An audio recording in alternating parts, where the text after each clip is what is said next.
അതെ മോഹന, ഇന്നലെ രാത്രി നീ വരാൻ വൈകിയോ? ആ, ഞങ്ങളൊരു സെക്കൻഡ് ഷോയ്ക്ക് വരുന്നു. ശൈലജയ്ക്ക് ഒഴിവാണല്ലോ. കട തുറക്കാൻ വൈകിയോ? ഇല്ല, കുഴപ്പമില്ല. എനിക്ക് ഒരു കാര്യം ചോദിക്കാനുണ്ടായിരുന്നു. ആ, ഞാനും നീയും തമ്മിൽ എന്താണ് ബന്ധം? പറയൂ. എന്താ ചേട്ടാ? ചോദിച്ചതിന് മറുപടി പറ മോഹന. നമ്മൾ തമ്മിലുള്ള ബന്ധം എന്താണെന്ന് ചേട്ടൻ അറിഞ്ഞൂടെ? എനിക്കറിയാം, നന്നായിട്ടറിയാം. നീ അത് മറന്നോ എന്ന് എനിക്കറിയില്ലല്ലോ. മറക്കാനോ? ചേട്ടൻ എന്തൊക്കെയാ പറയുന്നത്? കഴിഞ്ഞ കാലേ അച്ഛൻ ജീവിച്ചിരുന്നപ്പോഴും നിന്റെ കാര്യങ്ങളൊക്കെ നോക്കിയിരുന്നത് ഞാനാ. നിന്റെ പഠിത്തം, നിന്റെ ഓരോരോ ആവശ്യങ്ങൾ ഓർമ്മയുണ്ടല്ലോ. കണക്കിൽ മോശമായിരുന്ന നിന്നെ തല്ലി തല്ലി ഞാൻ കണക്ക് പഠിപ്പിച്ചതും അങ്ങനെ നീ 10ാം ക്ലാസ് പാസ്സായതും ഇല്ലേ? ഓർമ്മയില്ലേ? എന്താ ചേട്ടൻ ഇപ്പത് പറയാൻ? നീ വലുതായപ്പോ ഒരു ചേട്ടനായിട്ടല്ല, ഒരു സുഹൃത്തായിട്ടേ ഞാൻ പെരുമാറിയിട്ടുള്ളൂ. അല്ലെന്ന് നിനക്ക് പറയാൻ പറ്റുമോ? നീയും എന്നെ സ്നേഹിക്കുകയും ബഹുമാനിക്കുകയും ഒക്കെ ചെയ്തിരുന്നു. ശൈലജയായിട്ടുള്ള നിന്റെ ലവ് അഫെയർ പോലും നമ്മൾ തമ്മിൽ ഡിസ്കസ് ചെയ്തിട്ടുണ്ടില്ലേ? അല്ല, ഞാൻ ചേട്ടനെ സ്നേഹിക്കുകയും ബഹുമാനിക്കുകയും ചെയ്തിരുന്നു എന്ന് പറഞ്ഞ പാസ്റ്റ് ടെൻസാ, ഭൂതകാലം. എന്താ അപ്പൊ അങ്ങനെ എല്ലാം ചേട്ടന് തോന്നുന്നുണ്ടോ? അത് പോട്ടെ. പക്ഷെ എന്തും എന്നോട് തുറന്നു ചോദിക്കാനുള്ള സ്വാതന്ത്ര്യം നിനക്കുണ്ടല്ലോ. ചേട്ടാ, ഇത്ര വലിയ മുഖവരിയൊന്നും വേണ്ട. എന്താ പ്രശ്നം എന്ന് പറഞ്ഞാൽ മതി. നീ ഒരു അന്യനായിരുന്നെങ്കിൽ ഈ മുഖവരെ ഞാൻ ഒഴിവാക്കിയേനെ, പ്രതിവിധിയും ചെയ്തേനെ. അറിയാൻ വേണ്ടി ചോദിക്കുക. എന്റെ ഭാര്യയെ ഗുണദോഷിക്കാൻ ഞാൻ നിന്നെ ചുമതലപ്പെടുത്തിയിട്ടുണ്ടോ? അതിൽ ഞാനിവിടെ ഇല്ലേ? ഓ, അതാണല്ലേ കാര്യം. ഞാനേ എന്റെ മോള് ആ VCR-ലൊന്ന് തൊട്ടപ്പോ ശൈലജ അവളെ വഴക്ക് പറഞ്ഞു. കാഞ്ചനെ അവളെ ശാസിച്ചത് വലിയൊരു മഹാസംഭവമായി നിന്റെ അടുത്ത് വന്നവൾ പരാതി പറഞ്ഞു. അത് കേട്ട ഉടനെ കാഞ്ചനയുടെ മേക്കിട്ടുകാരൻ ആരാടാ നിനക്ക് അധികാരം തന്നത്? ഓഹോ, അങ്ങനെ വളച്ചൊടിച്ചിരിക്കുകയാണല്ലേ? രക്ഷയില്ല. തലയണ മന്ത്രത്തിന്റെ പോക്ക് ഈ വിധത്തിലാണെങ്കിൽ ഒരു രക്ഷയില്ല. തലയണ മന്ത്രം? അങ്ങനെയുള്ള മന്ത്രം കേട്ട് ചാടി പുറപ്പെടുന്ന പാവയാണോ ഞാൻ? നീ ഒരുത്തിയെ പ്രേമിച്ച് കെട്ടിയെന്ന് കരുതി വലിയ ആളായി പോയെന്ന വിചാരം? എന്താ നിനക്ക് പറയാ? ചേട്ടാ, ഞാൻ ആരുടെയും അറിയാം.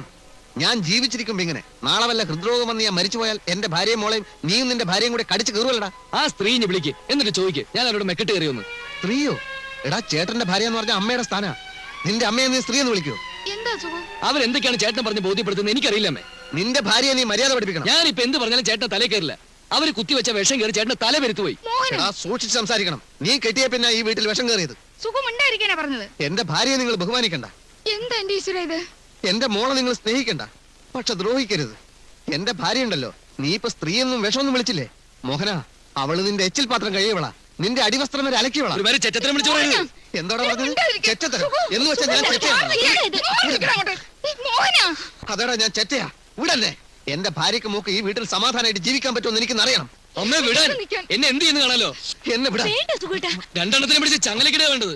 എടാ, നിന്നെ പേടിച്ച് ജീവിക്കേണ്ട സ്ഥിതി വന്ന ഞങ്ങൾ ആത്മഹത്യ ചെയ്യണം. അതാ നല്ലത്. പോയി ചെയ്തോ. എന്റെ ദൈവമേ, എന്താ ഇത്? ഇന്നുവരെ മുഖം കറുത്ത് അന്യോന്യം സംസാരിച്ചിട്ടില്ലാത്ത എന്റെ മക്കള് തമ്മില്. ശരിയാ, ആദ്യമായിട്ടാ. കാരണം എന്താന്ന് അങ്ങോട്ട് ചോദിച്ചു നോക്ക്.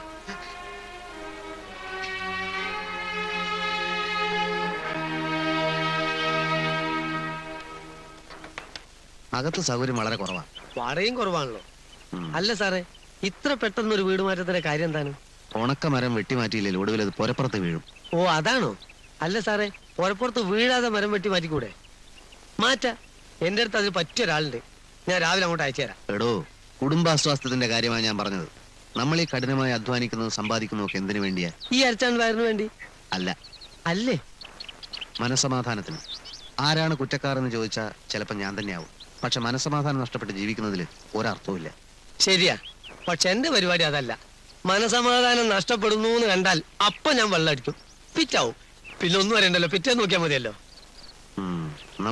നമ്മൾ ആദ്യം കണ്ട കോളനിയിലെ വീട് വാടക ഇത്തിരി കൂടുതലാണെങ്കിലും ആ വീട് മതി. ആയിക്കോട്ടെ, ഇപ്പൊ തന്നെ അഡ്വാൻസ് കൊടുത്തേക്കാം. മുകളിലേക്ക് എത്തേട്ടെ.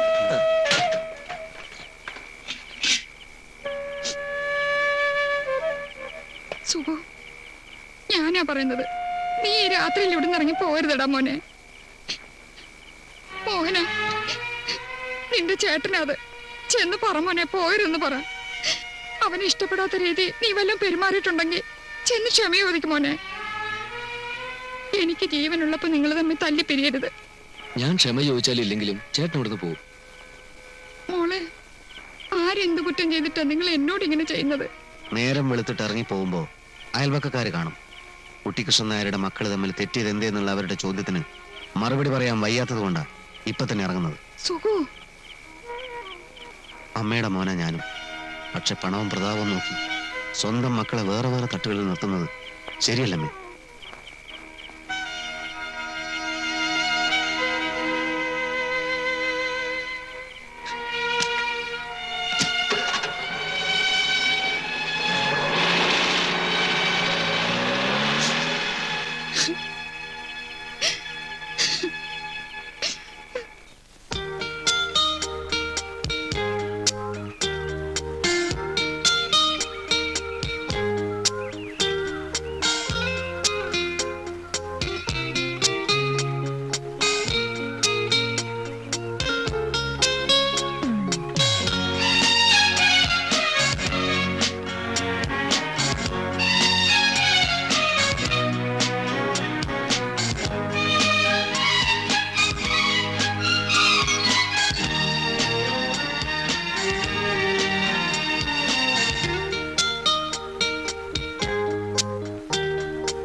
സുഖേട്ടാ,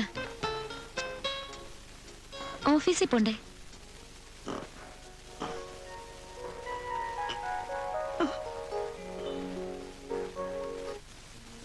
ഒരു പത്രം കിട്ടാൻ എന്താ വഴി? ഒക്കെ ഞാൻ സംഘടിപ്പിച്ചു തരാം. സുഖേട്ടനൊന്നും അറിയണ്ട. ഓ, ഒരു ജീവപര്യന്തം ശിക്ഷ കഴിഞ്ഞ് ജയിലിൽ നിന്ന് ഇറങ്ങിയ പോലുണ്ട്.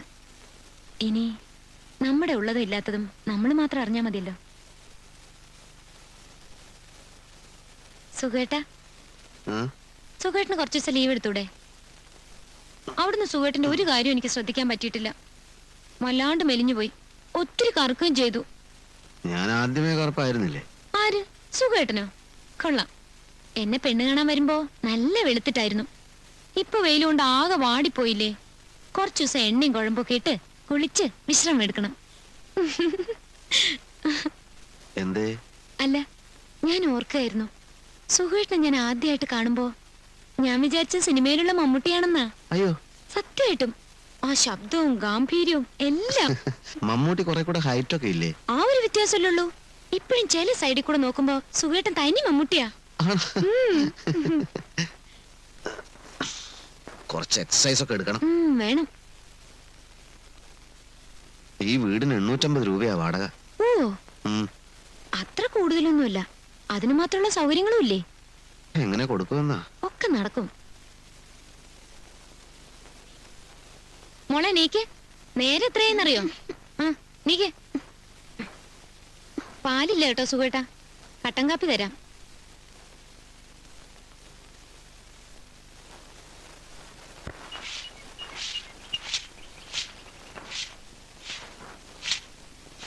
നമ്മൾ എന്തിനാ ഇവിടെ വന്ന്?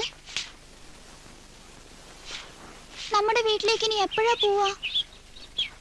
ഇനി മുതൽ ഇതാ നമ്മുടെ വീട്. അകത്ത് എന്നിരുന്ന് പഠിക്ക. അച്ഛനോട് ഒന്ന് കുളിക്കാൻ പറ.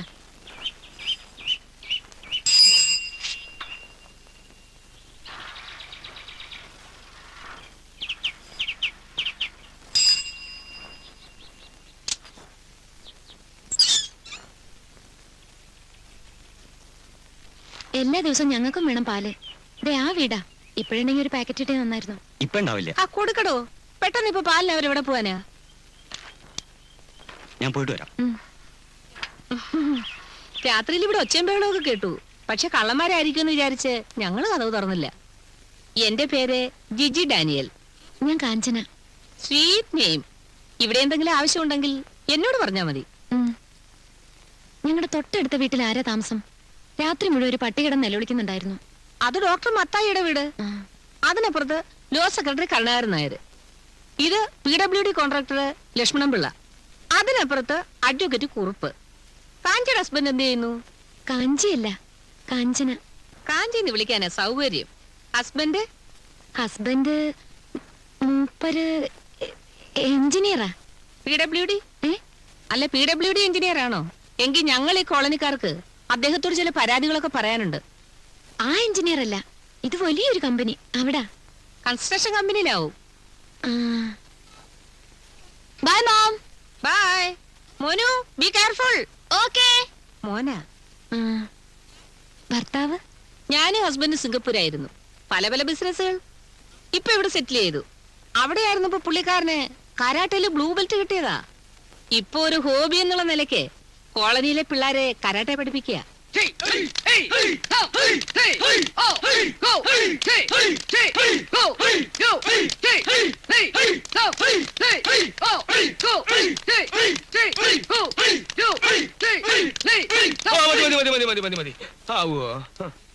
അപ്പോ ഞാൻ എന്നും പറയാറുള്ളത് പോലെ ഒരിക്കൽ കൂടി പറയുകയാണ്, വീട്ടിലെത്തിയ ഉടനെ കുളിക്കരുത്. ബോഡി തണുത്തതിന് ശേഷം 1 മണിക്കൂർ കഴിഞ്ഞ് മാത്രമേ കുളിക്കാവൂ. എല്ലാവരും ഇഷ്ടേ പ്രാക്ടീസ് ചെയ്യുന്നുണ്ടല്ലോ. എന്റെ ശിഷ്യന്മാർ എന്റെ റെക്കോർഡ് ബ്രേക്ക് ചെയ്യണമെന്നാണ് എന്റെ ആഗ്രഹം. എന്റെ റെക്കോർഡ് എത്ര ഇഷ്ടിയാണെന്ന് നിങ്ങൾക്ക് അറിയാലോ?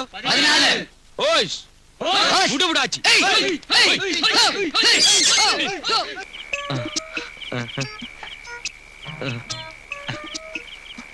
സുലോചന തങ്കപ്പൻ എന്ന പേരിലെ തങ്കപ്പൻ. കുട്ടി ഞങ്ങളുടെ വീട്ടിൽ വന്നിരുന്നു സുലോചന പറഞ്ഞു. പക്ഷെ ആ സമയത്ത് ഞാൻ പർച്ചേസിങ്ങിന് പോയിക്കേ. ഹലോ എഞ്ചിനീയർ സാർ, പുറത്തേക്കൊന്നും കണ്ടില്ലല്ലോ. ഇത് ജിജി ചേച്ചിയുടെ ഭർത്താവ്. ഞാൻ സുലോചന തങ്കപ്പന്റെ ഭർത്താവ്, സാധാ തങ്കപ്പൻ. ഭാര്യയുടെ മേൽവാസിൽ അറിയപ്പെടാനാ ഞങ്ങളുടെയൊക്കെ ഒരു വിധി. തങ്കപ്പൻ സാറിന്റെ വിധി കറക്റ്റാ. പക്ഷേ ഈ ജോർജ് ഡാനിയലിന് സ്വന്തമായിട്ടൊരു മേൽവാസം ഉണ്ട്. എന്തേ? ഒറ്റയടിക്ക് 14 ഇഷ്ടിയെ ഒരുമിച്ച് തവിടുപൊടിയാക്കുന്ന ഏത് കരാട്ടേക്കാരനുണ്ടോ കേരളത്തിൽ? കേരളത്തിൽ നിന്നല്ല, ഈ ഭൂമിയിൽ ആരുമില്ല. കുറെ കാലമായി ഇത് കേൾക്കാൻ തുടങ്ങിയിട്ട്. കുട്ടി ഒരു 14 ഇഷ്ടി എടുത്തോണ്ട് കൊടുക്കും. ഇയാളൊന്ന് അടിച്ചു പൊട്ടിക്കട്ടെ. കൊണ്ടുവരട്ടെ. കൊണ്ടുവന്ന ഇയാൾ പുഴുകും. Mister Thankappan, mind your words, okay? I don't mind your words, not okay. Why? വേണ്ട വഴക്ക് വേണ്ട.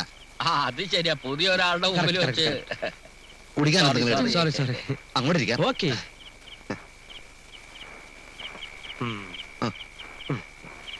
മുൻപ് ഈ വീട്ടിൽ താമസിച്ചിരുന്നത് മനുഷ്യപ്പറ്റില്ലാത്തൊരു അലവലാതിയായിരുന്നു. ഞങ്ങൾ അയാളെ ഓടിച്ചു. എങ്ങനെ? വീശുന്ന കൂട്ടത്തിലാണല്ലോ അല്ലേ? എന്ത് ചോദ്യമായി ചോദിക്കുന്നത്? നല്ല 1-ാം തരം വീശുകാരനാണെന്ന് ആ കണ്ണ് കണ്ടാ അറിഞ്ഞൂടെ? വീശോ? അതെ, വീശ്. വല്ലപ്പോഴും. പക്ഷെ മിസ്സിസിന് അത് ഇഷ്ടമല്ല. സാധനം നമുക്ക് സംഘടിപ്പിക്കാം. ഇവിടെ നിന്ന് അടിക്കുന്നതിന് മിസ്സിന് ഇപ്പോ ഇഷ്ടപ്പെടില്ല. എല്ലായിടത്തും ഇതന്നെ കുഴപ്പം. പുതിയ ഒരാൾ വന്നു എന്ന് അറിഞ്ഞപ്പോ സത്യം പറഞ്ഞാൽ ഞങ്ങൾ സന്തോഷിച്ചിരിക്കായിരുന്നു. ദിവസേന ബാറി പോയി അടിച്ച മുതലാവില്ല, അതുകൊണ്ടാ. സത്യമായിട്ടും കാഞ്ചനക്ക് അത് ഇഷ്ടപ്പെടില്ല. തങ്കപ്പ സാറേ, ബാർ അടയ്ക്കുന്നതിന് മുമ്പ് സ്ഥലം ചായ എടുക്കുന്നുണ്ട്. ചായ? അതും ഈ സമയത്തെ.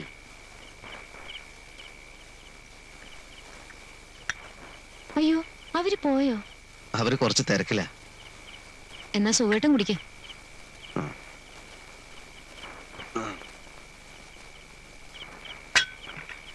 എന്തുമാത്രം പണക്കാരാ സുഖമായിട്ടാ ഈ കോളനിയില്. ഓരോ വീടുകളിൽ ചെന്ന് നോക്കണം, ഇല്ലാത്ത ഒന്നുമില്ല. ഫ്രിഡ്ജ്, അലക്ക് മെഷീൻ, കാറ്, ഒന്നും പറയണ്ട. ഓരോ സ്ത്രീകളൊക്കെ ഉടുത്തിരിക്കുന്ന സാരി കാണുമ്പോ കൊതിയാവും. ഞാൻ എഞ്ചിനീയർ ആണെന്നാണോ നീ എല്ലാരോടും പറഞ്ഞിരിക്കുന്നത്? അത് സുഖേട്ടാ, ഞാൻ നോക്കുമ്പോ ഒരാള് കളക്ടർ, വേറൊരാള് വക്കീല്, പിന്നെ ഒരാള് ഡോക്ടർ ഒക്കെ കേട്ടപ്പോ ഞാനും കൊച്ചാവുന്ന പോലെ തോന്നി. അതുകൊണ്ട് പറഞ്ഞു പോയതാ. ഇനി സുഖേട്ടനായിട്ട് അത് തിരുത്താനൊന്നും പോണ്ട. ആരറിയാനാ? അതൊക്കെ പോട്ടെ. എന്നിട്ട് ഈ അലക്ക് മെഷീൻ ഉണ്ടല്ലോ, നമ്മൾ തുണിയിട്ട് ചുമ്മാ ഒരിടത്ത് ഇരുന്നാ മതി. അലക്കലും പിഴിയലും തിരുമലും ഒക്കെ മെഷീൻ തന്നെ ചെയ്തോളും. എന്ത് സുഖ. നമ്മൾ അങ്ങനെ പണക്കാരല്ലോ കാഞ്ചനെ. എന്ന് വെച്ച് ദരിദ്രവാസികളല്ലോ. ഇത്തിരി കാശൊക്കെ സുഖേട്ടന് ബാങ്കിലില്ലേ? അത് നാളത്തേക്ക് വല്ലതും കരുതി വെക്കണ്ടേ? ഇന്ന് സുഖമായിട്ട് ജീവിക്കാതെ നാളത്തേക്ക് കരുതി വെക്കുന്നതിൽ ഒരർത്ഥമില്ല സുഖേട്ടാ. ഒടുക്കം വയസ്സുകാലത്ത് ഖേദിക്കേണ്ടി വരും. അലക്ക് മെഷീനും ഫ്രിഡ്ജും ഒക്കെ ഇൻസ്റ്റാൾമെന്റിൽ വാങ്ങി തരാമെന്ന് പ്രസിഡന്റ് പറഞ്ഞു. നമ്മൾ മാത്രം ഇതൊന്നും ഇല്ലാതെ ഈ കോളനിയിൽ ജീവിക്കുന്ന ഭയങ്കര കുറച്ചില്ല സുഖേട്ടാ. ഇൻസ്റ്റാൾമെന്റിൽ കിട്ടുമല്ലേ? അതൊന്നും സുഖേട്ടൻ അറിയണ്ട. ഞാൻ അന്ന് പറഞ്ഞ പോലെ സുഖേട്ടൻ കുറച്ച് ദിവസം ലീവ് എടുക്ക്. നമുക്ക് എവിടെയെങ്കിലൊക്കെ ഒന്ന് കറങ്ങാം. മൂക്കും അതൊരു സന്തോഷാവും. എന്നും ഈ അടുക്കളയിൽ കിടന്ന് നരയിക്കല്ലേ സുഖേട്ടാ ഞാൻ. എവിടെ കറങ്ങാൻ? സുഖേട്ടൻ ആദ്യം ലീവ് എടുക്കുന്നേ. ശരിയാ, ഒരു റിലീഫൊക്കെ വേണ്ടേ? ലീവ് എടുത്ത് കളയാം.